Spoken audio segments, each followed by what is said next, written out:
Hey everyone, welcome back to So Arizona. As promised, I am back today talking about a few more varieties of vegetables that you can start seeds for the fall.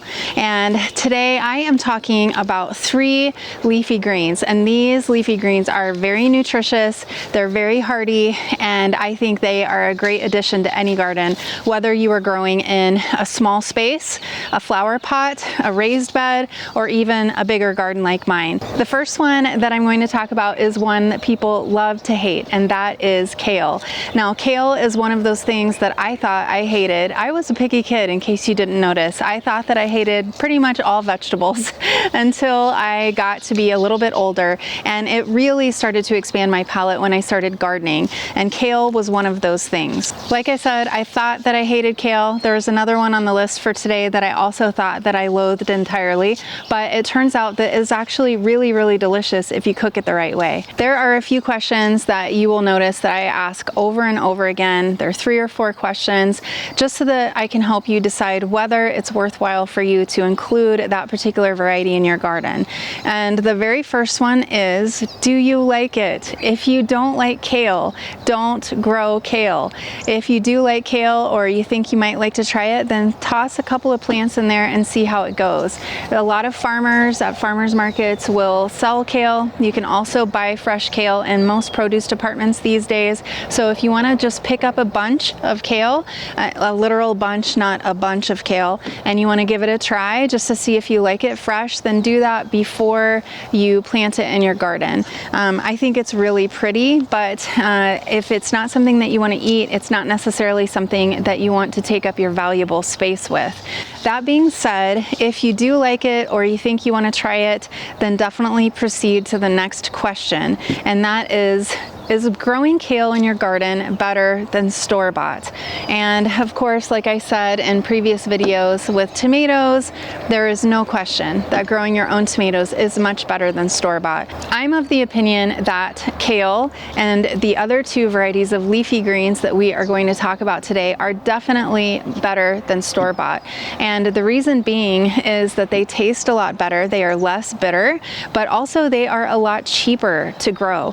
They are so cheap to grow. So let me do a quick comparison for you. I got this packet of kale seeds from Renee's Garden Seeds just last spring. It cost me $3.99. This is not an organic, but it is a container-friendly variety. It doesn't indicate how many seeds are on this packet. I will have to look it up for you, but I guarantee you it would be enough to plant kale for the entire neighborhood, I bet, because there would be enough for dozens of plants in here. So I went and I checked at the grocery store just to see how much one bunch of kale is at the grocery store right now. And in the organic department, you could get a bunch of kale that really included probably a dozen or so leaves, and it was about the same price. I think it was about $4 or maybe $4.50 for that particular bunch of organic kale. So in this case, it tastes better in my opinion, and it is much cheaper to grow.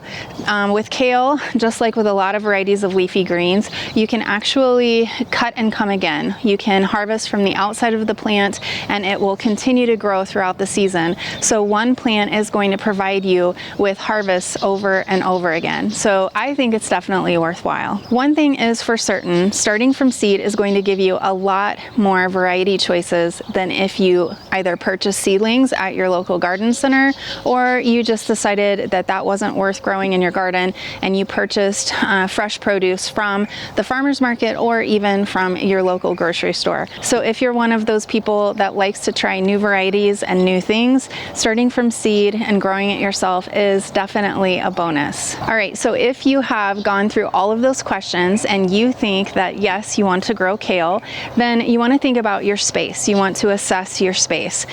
With kale, it takes about 12 to 18 inches per plant. And so you want to space the plants out that far, and you you also want to space the rows out about 2 feet apart. That gives you enough room to get in and harvest and work, and it also gives the plants enough breathing room so that they don't have any issues with space. As I was doing some research, I found that finding the number of kale plants per person is either done in linear feet or in number of plants. So I will do both for you just in case you are planting in long rows, or if you're not, I will give you the number of plants too. So what I found is that you want 5 to 10 linear row feet per person for fresh eating. And since kale takes about 12 inches or 1 foot roughly, that means you would have either 5 to 10 kale plants in that row or in that container or in that raised bed per person for fresh eating. If it's just you, you want to shoot for 5 to 10 plants. If it's you and a partner, then that would be 10 to 20. And then you can add in half portions per child if you have small children. What I am doing is I am going to be planting an entire row of kale. I may actually do it in that zigzag pattern so that I can do more of a block rather than an entire long row. But I'm going to be planting quite a bit of kale because I plan to dry it or dehydrate it. I plan to do kale chips with it, and I also plan to blanch it and freeze it in my freezer so that I can use it later on in the season. So those are basically the ways that you can preserve kale. You can also just eat it fresh. Kale seeds are viable for about 3 to 5 years, so just keep that in mind if you are using older packets, just like I am. I think that there was one in here that was, yeah, it's from 2020. So I think 2020 was a seed purchasing year for me, at least when it comes to vegetables. And I've got quite a few seeds that are about that old. If you are working with a little bit older seed, don't worry about it. Just make sure that you sow extra because it will be a lower germination rate for sure. So the number of days to maturity for kale when you can start harvesting it is about 50 days. So just keep that in mind as you're planning out your garden. Some will take a little bit longer, some will take a little bit less time, just like pretty much any variety in the garden does. And I want to share some of my favorite varieties with you. These are varieties that I have grown here in southern Arizona where it is hot and it is dry and it's done really well. Now granted, it is cooler in the late fall and winter, but it's still warmer here than a lot of places in the fall and winter. So these are ones that will probably be more water efficient and a little more tolerant to warmer weather. The first kale that I really like to include, if only for just the beauty of it, is the red Russian kale. Now red Russian kale is also super delicious, but I really love how it looks. It's got that beautiful purple and green hue to it, and it's got really jagged, almost lacy edges to the leaf, and I think it is so pretty. So I always try to include a little bit of that one. And the next one is curly kale. So there are a lot of different curly kales. One is a winter boar, and that's an F1 variety, so that's a hybrid. I really like that one. And then there is another curly that I wanted to show you, and actually two. And these I really like because they grow really well in containers. They stay pretty compact, which is great if you are trying to just tuck them in into different places and grow in smaller spaces. One is the Prism F1 kale. I got this particular one from Territorial Seeds, and it is really cute. Now this is a green kale, and it's also a curly kale, very compact like I said. I really love this one. I've had great luck with it. All right, so the next one is the green curls kale, and these are both curly kales, and this one is not a hybrid but is really good in containers as well. Very compact growth habit, so I really love that one. I will put the names of all of these varieties down below in the description box in case you want to check those out, so don't worry about writing those down too furiously right now. I also like the lacinato kale, or dino kale, dinosaur kale as it's called. That one is always such a trooper, and it lasts really long into the spring when the temperatures are getting warm here. It's a little less prone to aphid infestation, at least I've found in my garden, than other kales are. I don't know if it's the texture or if there is something about the sap that the aphids just don't like, but that one has been really good for me, and very little pest damage on that one. And then if you just can't make up your mind, I have this mix. This is the Premier Blend Kale Mix.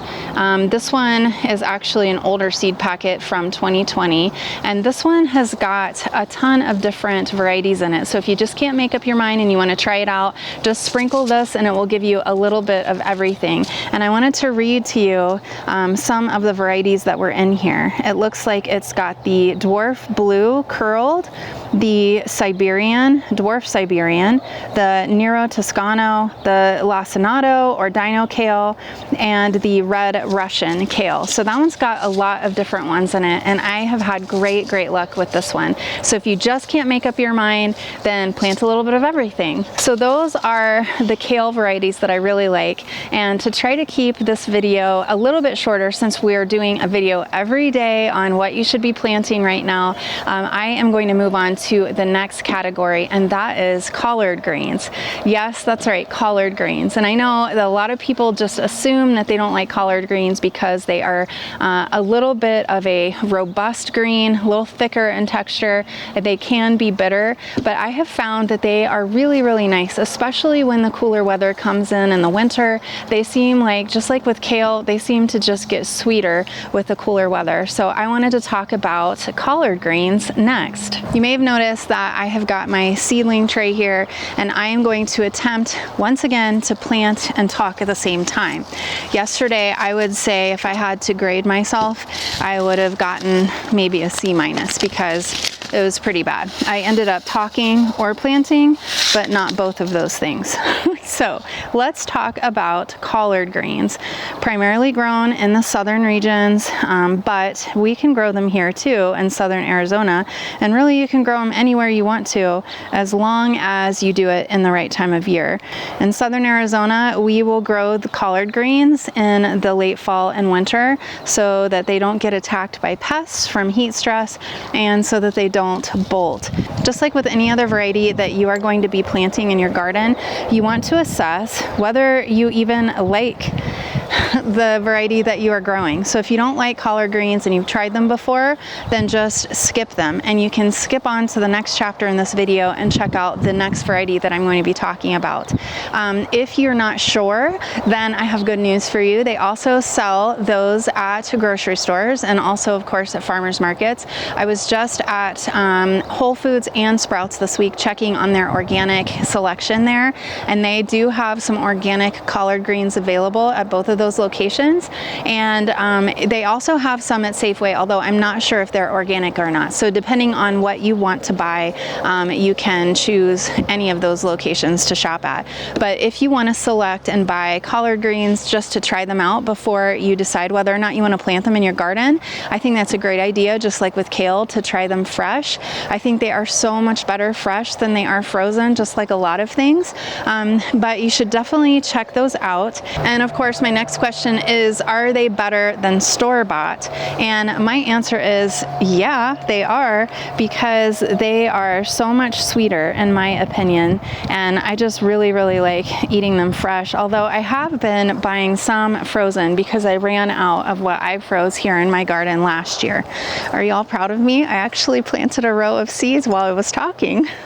So they were about to the same price as the kale, only there were a lot less leaves. I think I counted 5 leaves in the bunch of collard greens, and they were between $4 and $5 at all of those store locations.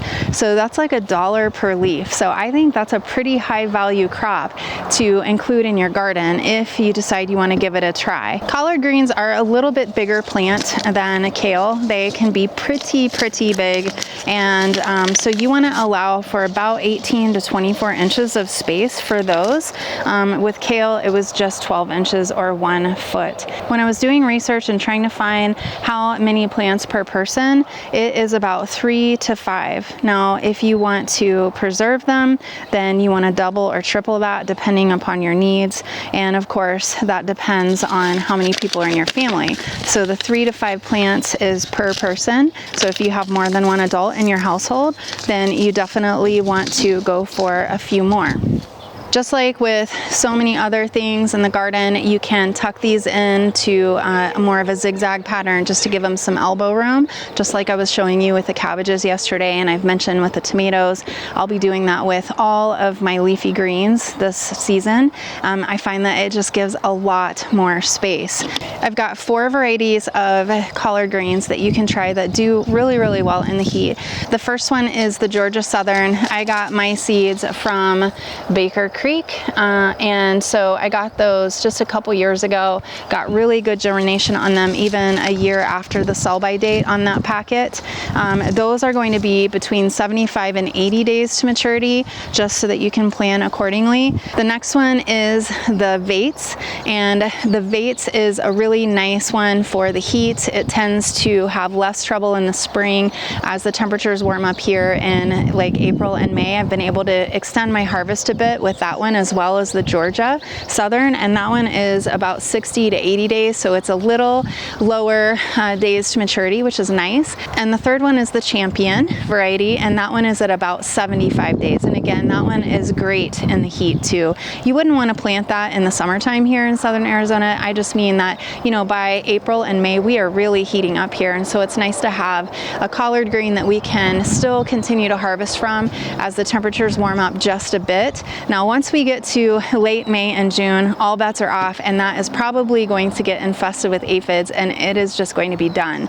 But it's really nice to get a little bit longer season by choosing varieties that have a little more heat tolerance than others. The next one I want to talk about is a much bigger plant. This one can get up to 30 inches wide, which is quite a bit bigger than regular collards. This one I got from Seed Savers Exchange. It is the North Carolina Yellow Collard 14. This one is a little less bitter than some of the other collard green varieties that I've grown, and it's also a little bit earlier maturing, which is really, really nice. So definitely give those a try. All right, so to keep this video a little bit shorter, let's move on to the final variety that I want to talk about, and that is Swiss chard. Swiss chard is an absolutely beautiful plant. Even if you don't like it, I think it would just be a dazzling plant to spruce up your beds with. But I know space is valuable, so if you don't really care for Swiss chard that much, then definitely skip it and try something different. I find that it is a really, really nice variety to replace spinach with, and I think that when it's cooked, you'd be hard pressed to tell the difference between spinach and Swiss chard. That's just my opinion. Plus, it is really, really pretty. I just love the color in the leaf. It comes in red and yellow and white. The seed viability on Swiss chard is about 5 years, so that is really good. It looks like I am working with a packet that was packaged in 2020. So I am finding some similarities here. It seems like 2020 was the year I was just buying all of the vegetable seeds, and I have hung on to these packets because I try to only plant exactly what I need if I can help it. And I really don't like to thin. I don't know if y'all are like that, but when I am planting directly out in the garden, I will take a little extra time and try to space those seeds out a little more, because I really feel wasteful. Maybe it's my Midwestern ethic, but I feel so wasteful just plucking things out. Sometimes it can't be helped, like with carrots, but even then I will try to add those little carrot babies to my salads and things so that I feel like I am not actually wasting them. With Swiss chard, you can blanch it and you can freeze it just like spinach, just like the bags of spinach that you get in the grocery store. I find that that is a little bit better than dehydrating it. You can dehydrate it if you're going to be putting it into soups and stews and things like that, but really, I really like it frozen or fresh. And I actually had some that was growing in the spring, and it really started to suffer the summer. Even though it was under shade cloth, it got powdery mildew, and it just kind of just stopped growing pretty much. It was just sitting there not doing a whole lot. But now that we've been getting all of this rain rain during monsoon season, it has been just rebounding and it is looking really good. And I'm thinking I'm going to be able to make another harvest here pretty soon. So that is exciting. For Swiss chard, you want to space them about 12 to 18 inches apart. And the number of plants per person is really similar to both kale and with collard greens. You're looking at 3 to 5 plants per person for fresh eating, and then double or triple that for preserving if that's what you want to do. Swiss chard is really great for containers or raised beds or small spaces because, like I said, it only takes 12 to 18 inches. I usually will err on 12 inches because I like to try to get more into my planting area. Not too much because I always want to consider airflow and the amount of nutrition that the roots have access to. But again, that zigzag pattern will really help with providing enough room and also increasing the number of plants that you can get into your beds by a little bit. If you're growing in a raised bed or a container, Swiss chard is great for that, so go ahead and include it. And I also looked for Swiss chard at the grocery store and found some organic options available as well as conventional, and that is going to run you about $3 to $5 for about the same number of leaves. I think I counted 5 leaves in the Swiss chard bundle as well, for $3 to $5, so that's pretty expensive. I think Swiss chard is really worth growing in your garden. It's beautiful, it's delicious, it's a great substitute for spinach, and it is a great value when you consider how much it costs at the grocery store. And it doesn't take up much space, so I think it's a really beautiful, perfect plant to include in your fall garden. All right, so I have 4 varieties of Swiss chard that I want to quickly mention. I will do the ones that I just planted in my seed trays first. One is the Celebration Swiss chard. I am going to lean in and show you this one. That one is just a really nice mix. I have gotten red, yellow, and kind of an orangish looking color out of this packet, and they are a really beautiful mix. So I love these. This one says on the packet 58 to 63 days, so that's very specific.